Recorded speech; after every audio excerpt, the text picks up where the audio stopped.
Hi, follow-up check-up ko nga ngayon at kailangan kong pumunta ng ospital. Hindi ko nga kasama si Julian ngayon at may pasok siya. Mabuti na nga lang at sinamahan ako ni IT. Kahit nga puyat siya kagabi ay rest day naman niya mamaya. Dumating na nga ang tren, yun nga lang ay hindi kami magkatabi.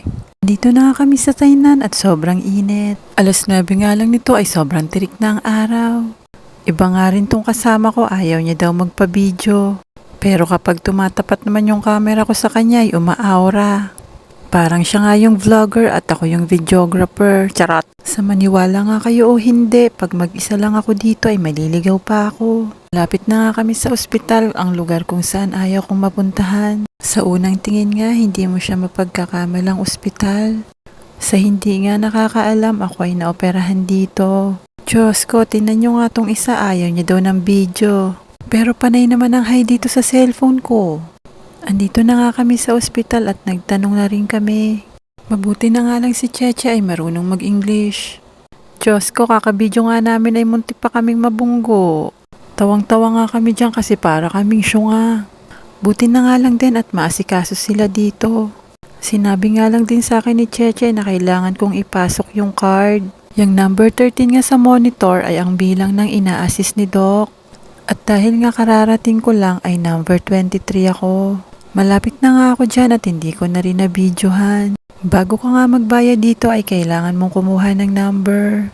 Pagkatapos nga namin dyan ay nagpa-stamp na rin kami. Para nga pala yon sa medical certificate ko. Alam nyo bang PWD ang staff dun sa office?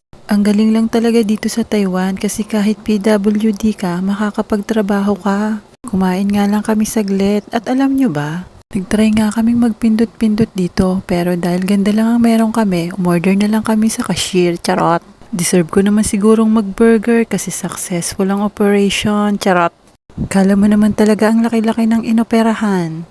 Kung itatanong nyo nga ay kung anong naopera sa akin, wag nyo nang alamin. Basta sa party yun na hindi nyo pwedeng makita, charot. Dahan-dahan nga lang din kaming naglakad dyan kasi busog na busog kami. Dito nga sa may underpass ay nagtry kaming mag-TikTok. Yun nga lang ay para kaming may sakit sa tuktok, charot. Hindi na nga lang namin tinuloy at pumunta na si IT dito.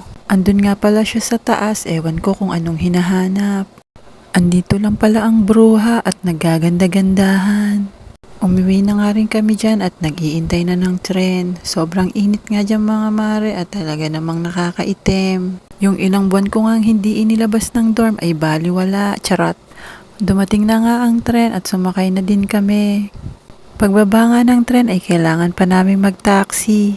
Kaya nga hindi rin ako madalas lumabas ng dorm kasi magastos.